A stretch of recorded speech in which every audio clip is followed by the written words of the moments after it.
Dear sisters and brothers in Jesus Christ, keeping holy the Sabbath. How we do the Sabbath in our life.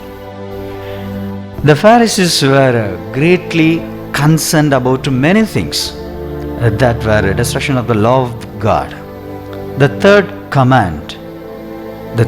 command calls us to keep holy the Sabbath day. Furthermore, we can also read it in the book of Exodus chapter 20 verses 8 to 10, that we are not to do any work on the Sabbath but are to use that day for the rest. We are not supposed to do any work on that day. From this commandment, the Pharisees, they have developed into many. They multiplied this one commandment into several commandments for this separate one commandment. They determined that picking off the heads of the grain was one of the forbidden action. In many countries today, the Sabbath rest has all but disappeared. Everything has gone out. Sadly, Sunday is rarely set aside any longer for a day of worship and rest with family and friends. For that reason, this hypocritical condemnation of the disciples by the Pharisees is hard to relate to. The deeper spiritual issue seems to be the hyper nitpicky approach taken by the Pharisees.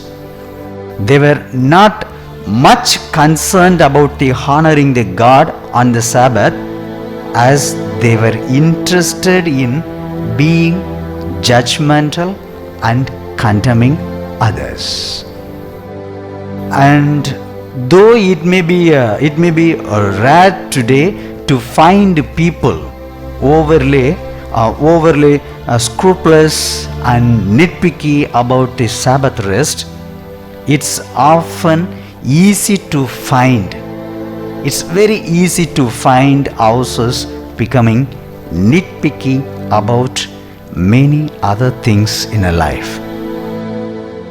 Consider our family and those who are close to us.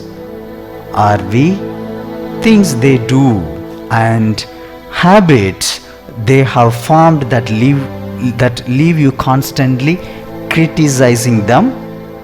Sometimes we criticize others for actions that are clearly contrary to the law of God.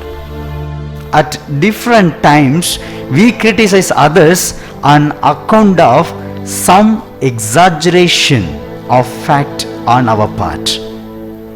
Though it is important to speak charitably against violation of the external law of God, we must be very careful not to set ourselves as the judge and the jury of others, especially when our criticism is based on the misrepresentation of the truth or an exaggeration of something minor. In other words, we must be careful not to become nitpicky ourselves.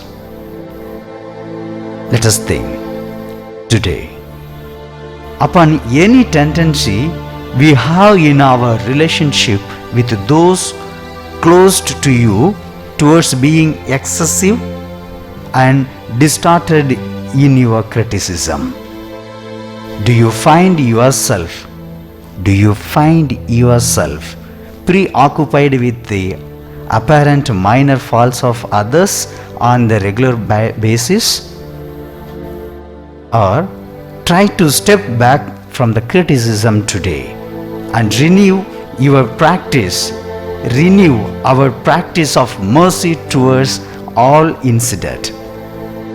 If we do this, we may actually discover that our judgments of others do not fully reflect the truth of God's law.